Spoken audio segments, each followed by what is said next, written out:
Moodle. But it is still a little bit experimental. And, you know, I'm just doing it off my own back with this laptop and so on. So, but it did work pretty well last year. So hopefully it'll be there as a good resource for you to use during the year. Now, of course, with these recordings, there is the temptation to say, oh, well, why do I need to come in today? Why do I need to get out of bed? Because the recording will be there. Well, as good as they are, the recordings, I think, are a pretty poor substitute for actually turning up and taking part in classes. You know, the audio-visual quality isn't necessarily great on them. And of course, you're missing out on the interaction with your classmates, the ability to ask questions, and well, just the benefit that comes from getting up in the morning and taking part in the whole thing. Okay, so yeah, okay. So enough waffle. Let's get started on some of the mathematics. So we're looking at the integers. I hope I don't need to tell any of you that the integers, this, counting numbers, 0, 1, 2, 3, etc., and all their negative counterparts. Now, in number theory, I mean, the main focus really in number theory is on the operation of multiplication. Okay? So, in terms of multiplication, how all of the integers behave in terms of multiplication is more or less captured if you just look at how the positive integers behave in terms of multiplication. And if you're multiplying a bunch of integers together, you don't change too much if you throw in some minus signs. That just produces an extra factor of maybe of -1. Maybe it switches the sign of the whole product. Okay. So although we're talking about the integers, most of the examples we look at and most of the things we talk about, we're almost always just talking about the positive integers. And to explore the whatever facts and theories we develop, their extension to the negative integers is normally just a trivial one. Okay, so we're normally focused on this operation of multiplication. Now, before we get started on the number theory as such, as mathematicians, we might want to worry about, I'm just kind of scooting over the notes here in the lecture, but we might want to worry about, are the integers on, you know, some kind of strict, logical, rigorous foundation? Do we really know what we're talking about when we talk about the integers? And in some sense we do, because they're just these simple counting numbers that we all become familiar with as children. But you know, mathematicians want a bit more certainty than that. So we have developed axiom systems for the integers. Now, in this sense, a system of axioms is some system of fundamental facts about the system that you're looking at, which, in some sense, fully capture everything there is about that system. Meaning that what you hope is that any fact about the integers can be derived by starting from the axioms. Okay? And just performing some kind of logical argument, starting with the axioms and building up to these ever more complicated facts about the system we're studying. Now, the focus, you know, this isn't a course in mathematical logic or the foundations of mathematics. In that kind of course, we would really fully investigate the whole notion of an axiom system and, you know, why these axioms and not others and so on. We're not, that isn't our focus, but it is worth spending a few minutes looking at them and appreciating them. I mean, they might look a little bit strange at first glance, but once you look at them and think about what they're saying, they all seem pretty reasonable.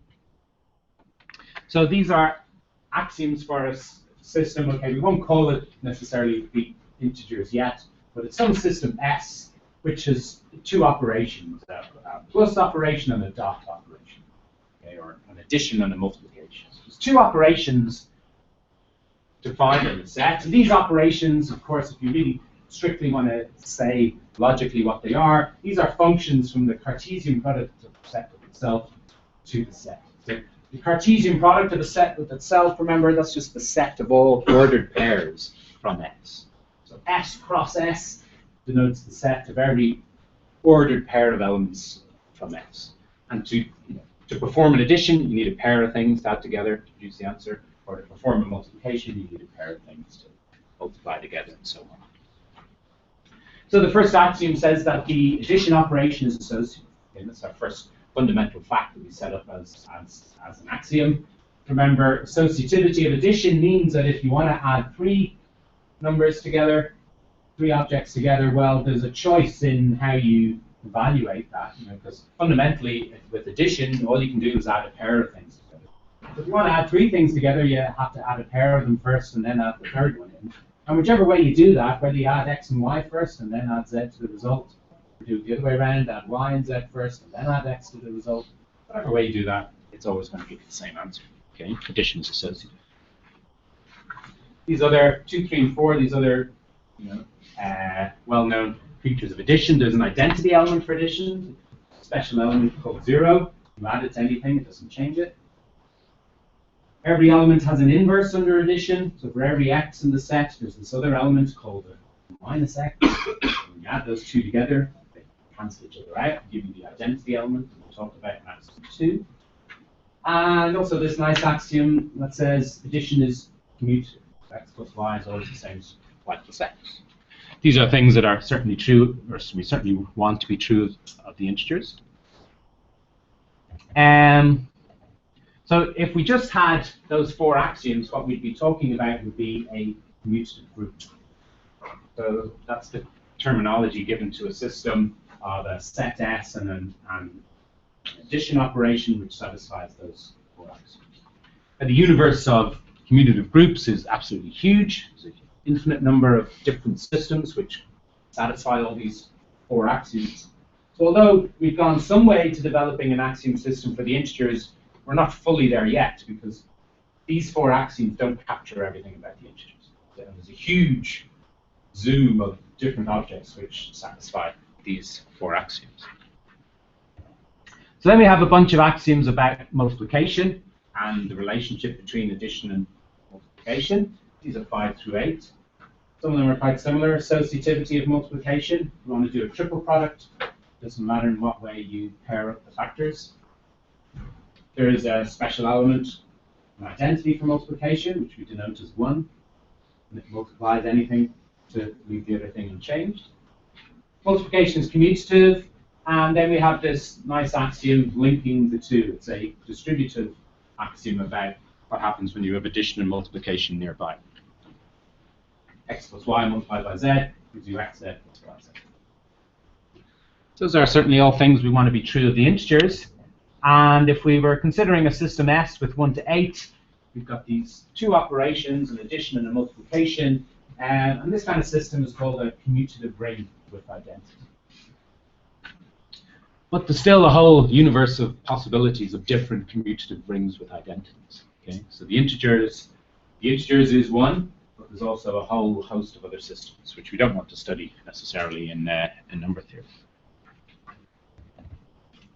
Then we have some axioms which are a bit more obtuse in the way they're worded, but these are axioms about the notion that there's something special about the elements in the integers, and that's the fact that we can order them.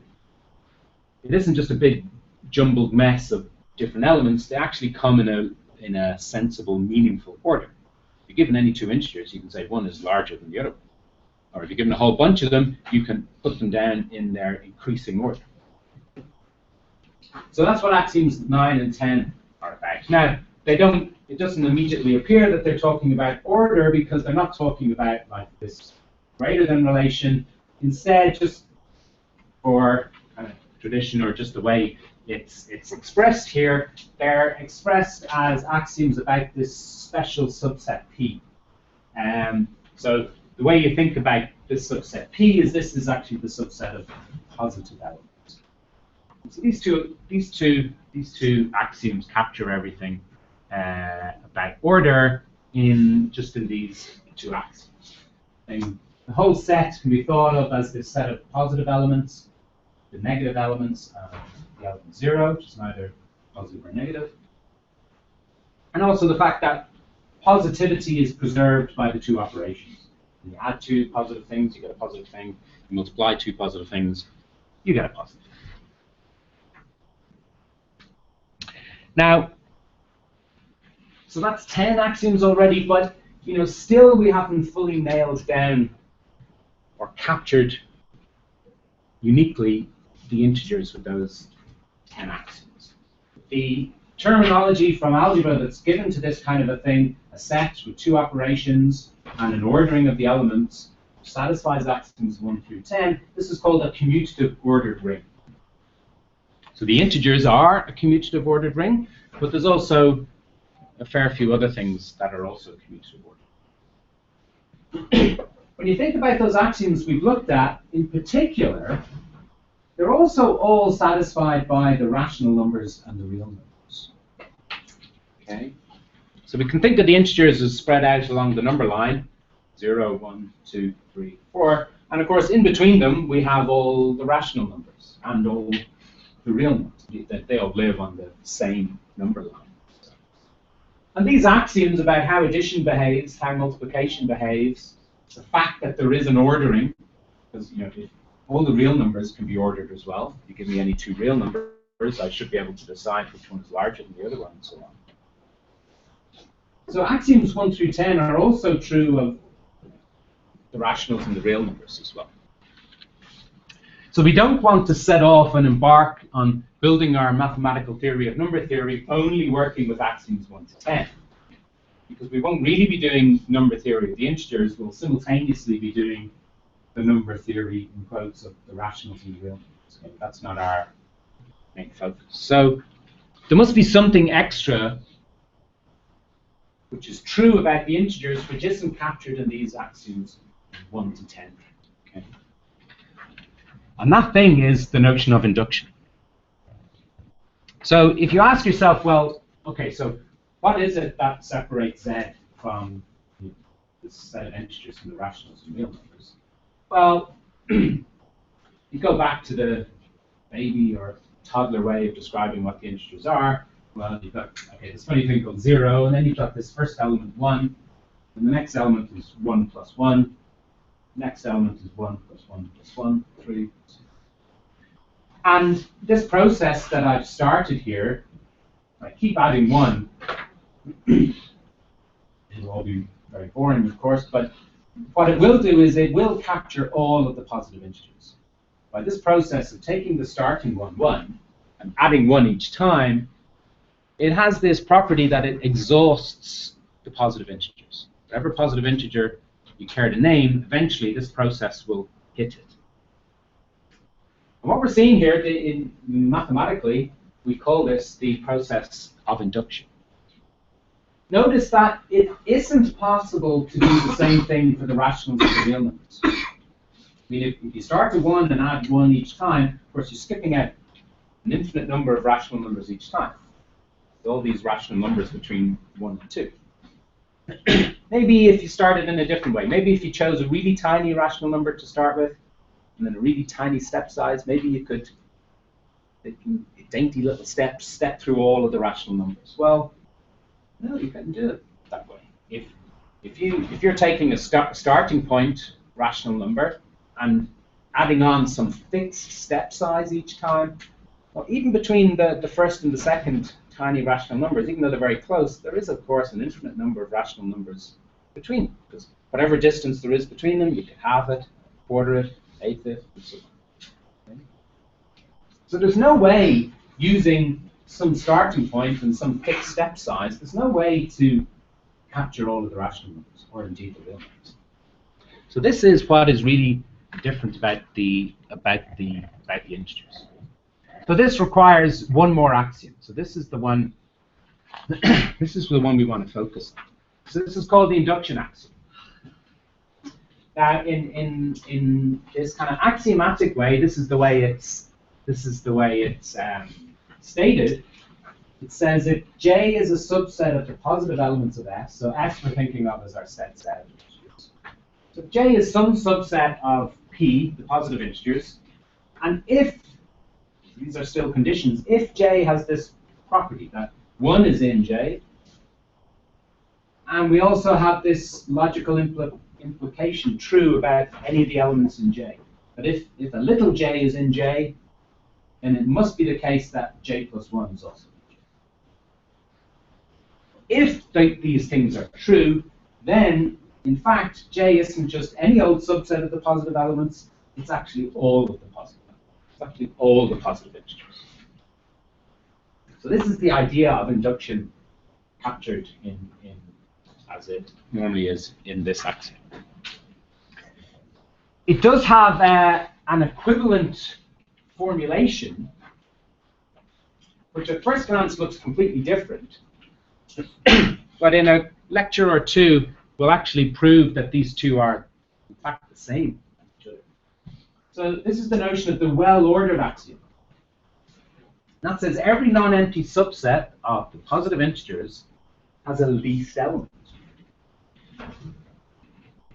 Any subset, non-empty subset, whose an empty subset wouldn't have any elements at all, that interesting. Any non-empty subset of positive integers, there is a special element in there, and that's the smallest one in the set. Okay, that seems entirely reasonable to say that that's true about the integers. Of course, it's not true about the rational numbers. If we have our number line here and we're thinking of the rational number line, we can say, so what is it? Set Q. Okay, let me say my subset is every rational number which is strictly bigger than 2. It's a perfectly good subset of the positive rational numbers. It lives here.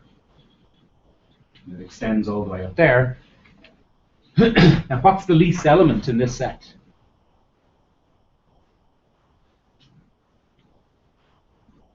What's the least element in that set? What's the smallest element in that set? There is none, correct. Say that was the first trick question of the year. There won't be too many trick questions. I don't really believe in trick questions, but that was the correct. Who said that? Calvin. Calvin. Good, good. Okay. There is no least element. Probably lots of other of you were thinking that, but thinking there must be a right answer. Well, that is the right answer. So there is no smallest rational number. Whichever one you put forward as being the smallest one, maybe one that's very, very close to 2, but there'll always be another one that's slightly closer. Yeah. Okay. So the well-ordered axiom is not true for the rationals. Okay. So the rationals are not well-ordered. So finally, we've found an axiom which is true about the integers. If we just have the plain old integers, there's the plain old positive integers, 1, 0, 1, 2, 3, etc. We have some subset of those, there is going to be a smallest one. You can ask yourself, is 1 the smallest element in the subset? Well, if it is in it, then 1 is going to be the smallest element. If 1 isn't in it, then 2 is your next candidate. Is 2 in the set? If it is, then it has to be the smallest one. If it's not in the set, well, interrogate 3 and so on. Eventually, you'll come to the first element that's in the subset, and that is the smallest.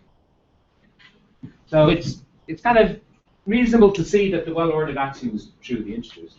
But this simple example shows it's certainly not true of the rational numbers, and the same reasoning applies to the real numbers as well. They're not well-ordered.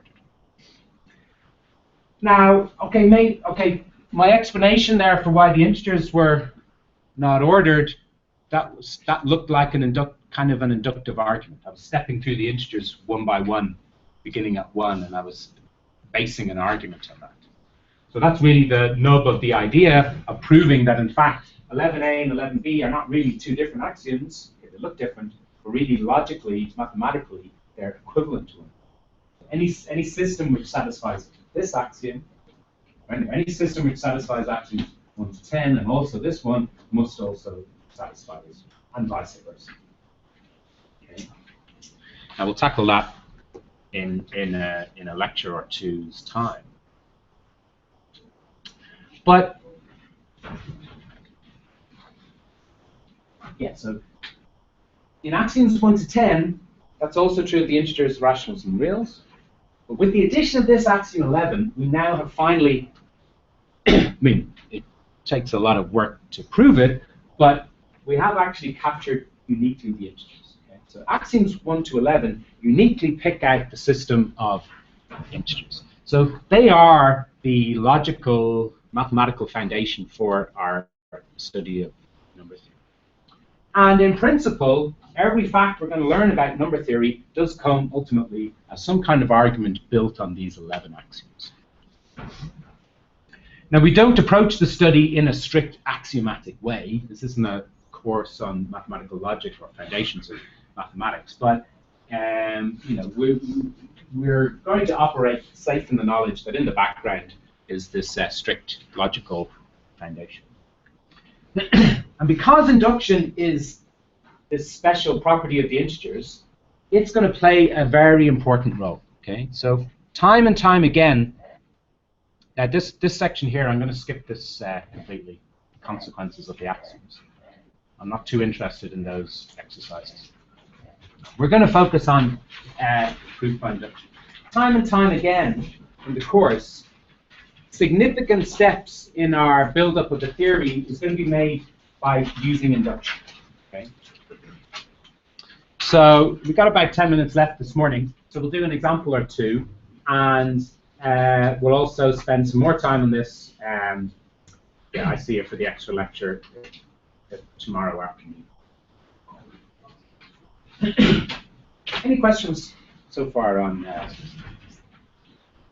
I'm being a bit hand-wavy about exactly what axioms are and exactly what axiomatic systems are, and that's not going to be our focus. But if you want to walk away with one message from today, it's that induction is very important. It's going to be in the background a lot of the time. It's a crucial, it's the crucial thing that differentiates the integers from the other number-like systems, the rational numbers and the real numbers. This is the way we normally frame. So we're slightly representing it now. As it was in the original axiom, that set J, really, the way to think about that set J is it's a truth set. That set J is holding all the integers for which some statement is true. So that's the way we normally think about the proof of induction principle. So this is thinking about it now as more a proof method. A very important tool in your toolbox that you can take out at various times and use to prove things in mathematics. Okay? So here we're going to have a statement P. Now examples of what the statement P could possibly be are all of these examples in the exercises. So this P of n is, in all of these examples, is some summation formula. So the statement P about the number n is saying that this sum of all the squares is equal to this polynomial in the top limit n. That's your statement about the number n. In this formula, it is claimed to hold for every positive integer n. So we've got a whole infinite family of statements here. Sum to 1 is equal to whatever. Sum to 2 of j squared is equal to whatever. Sum to 3 of j squared is equal to whatever. So it's an infinite collection of statements. Now, any case in mathematics or number theory where you've got an infinite collection of statements that all follow the same pattern, they're all indexed by the positive integers, automatically the first thing that comes into your mind is proof by induction. Proof by induction is probably the means through which we'll be able to establish that. So the proof by induction principle works like this. We have our statement indexed by the positive integers. If we can do so, our aim is to prove that it's true for all positive integers. And naively, you might think, well, see if it's true for n equals 1. Then see if it's true for n equals 2. Then see if it's true for n equals 3. Maybe by the time you get to n equals 10, it's always true. Surely it's true for every integer. Okay. All you've done then is you proved it's true for 1 to 10, and maybe that's evidence. Maybe that's a suggestion. It's true for every positive integer, but you certainly haven't proved it's true for every positive integer. We've just proved it's true for the first 10. There's an infinite number of integers. Essentially, it made no progress. So to prove things by induction, okay, looking at examples is often a good thing, just to get a feel for the statement, just to see if it's obviously false. If it's false, maybe it'll fail in some of the early examples. But the way to prove it by induction is we do these two steps. First of all, we prove that it's true for n equals 1 directly, just by looking at the statement with n equals 1, checking if it's true. That's normally quite a straightforward step. And this is where all the hard work is done. We prove this induction step, where we have to prove this implication that P of k, if the statement is true for k, then it must be true for k plus 1. And we have to prove that without any prejudice to the value of k, other than it's some number that's in the relevant range of positive integers. So our argument here to establish this implication has to be a general argument that makes no assumption about k other than it's some positive integer. And then the principle takes over. If you've done these two steps, then the principle says that, well, in fact, what you have done there is prove that it's true for every integer. We prove directly it's true for 1, but then with the help of the second linking statement, we know it's true for n equals 2. And if it's true for n equals 2, it must be true for n equals 3. And the principle of induction tells you that you've actually proved it for every positive integer. Now, traditionally, all over the world, when people are focusing on induction, this is the first example we prove. And you probably have proved this in first year. Saeed, I think, one of the examples he used. So let's see in the last few minutes if we can capture this.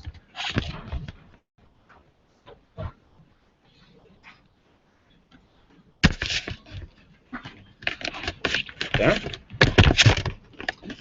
Now this is what I mean about the audio-visual quality. I'm not quite sure how well that's going to come through on the video, but we'll give it a bash. So this is our first example of proof by induction.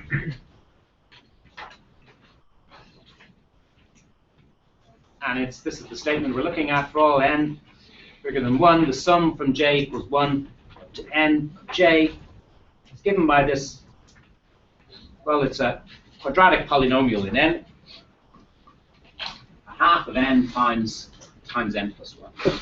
And the structure of the proof by induction are these kind of ones where you're proving summation formula and other straightforward kind of statements, and they all follow the same pattern. So first of all, we just directly investigate the base case, n equals 1. So what do we have on the left-hand side? What's the value of that? You add up every integer, beginning at 1, ending with 1, and you add the integer itself. What do you get? 1. Sum of everything between 1 and 1. And just add up the numbers, you get 1. And what do we get when we do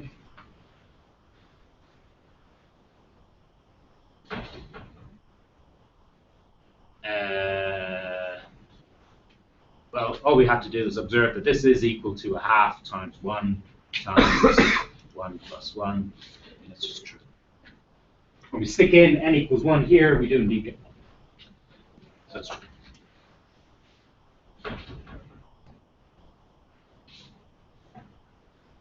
Okay. Checking the base case, it's normally just a matter of observation. Just scrutinize the formula and confirm that it's true for n equals 1. Now this is the harder thing. We're trying to prove that implication. In the proof by induction principle, trying to prove that induction step. So we must assume that it's true for this number k.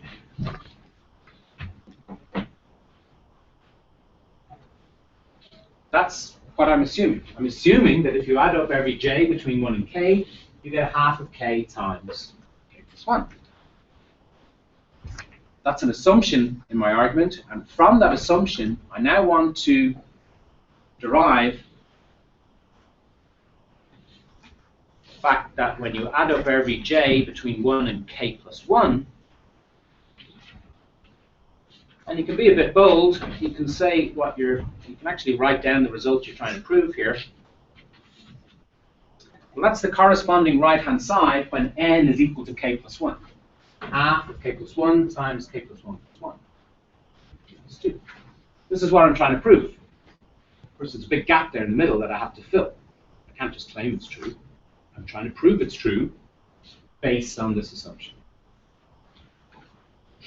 So you put the yawning gap there, and we're trying to jump over the gap or build a bridge across the gap between this left-hand side and that right-hand side. But you see, the thing I've made the assumption about looks awfully close to this. And in fact, if I simply re-express this sum, see, this says add everything starting at 1 and ending at k plus 1. Well, to do that, I can add them all starting at 1 and just ending at k. I've ended one step too soon, so I have to add on k plus 1. K plus 1 is the final j that gets added on. Add all the previous ones, and then add on the one. Well, this is really nice now, because here I have exactly this left-hand side. And I've just made this assumption. Okay. If I've gone to the trouble of making this assumption, I better build on it and actually use it. Of course, I use it by simply substituting this right-hand side. I have a half times k plus 1 plus k plus 1. And then, okay, there's still a bit of a gap here, but all that's needed is just to do the algebra. You can take the, look, I've got a factor of k plus 1 in both.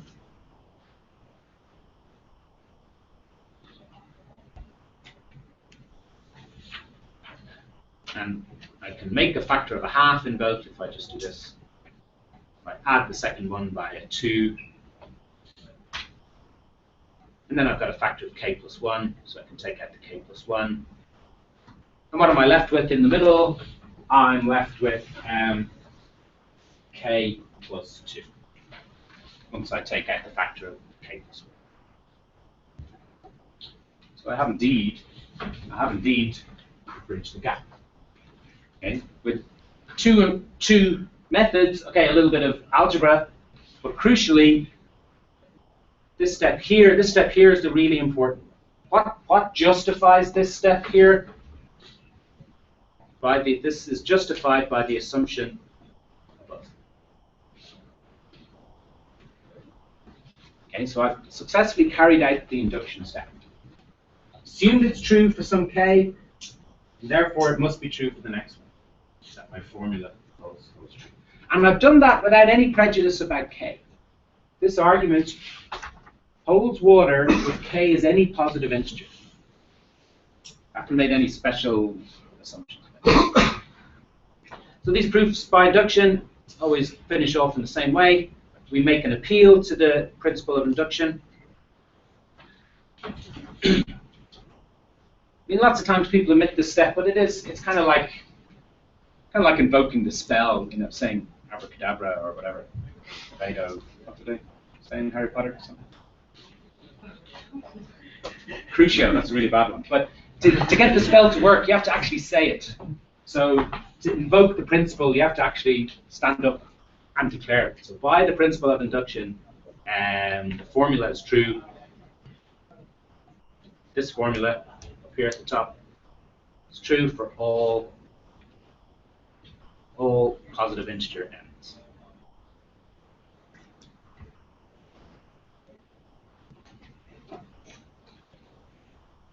Okay, we've done the necessary ingredients, we've added our stuff into the cauldron, we've invoked the spell, therefore we've proved. Okay, we will tackle all the rest of the questions. Well, you can start tackling them yourself now, but we'll really get our hands dirty with them in tomorrow's session. Okay?